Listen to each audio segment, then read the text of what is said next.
Exercise is an important part of staying healthy, but it can be challenging to figure out how to get more active. If you're new to physical activity, start slow by going for 10 to 15-minute walks and gradually increase to brisk walking or jogging for 30 minutes daily.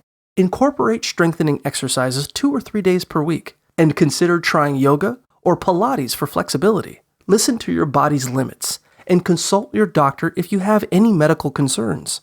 Eventually, aim for 30 minutes of aerobic exercise daily, such as brisk walks, jogging, cycling, or swimming. Vary your activities to keep things interesting and prevent boredom. Avoid targeting the same muscle group on consecutive days. Cool down after workouts by walking for 5 to 10 minutes and stretching the muscles you worked. Walking, jogging, jumping rope, doing jumping jacks, and biking are all great ways to stay active. Start with shorter durations and gradually increase as you become more comfortable.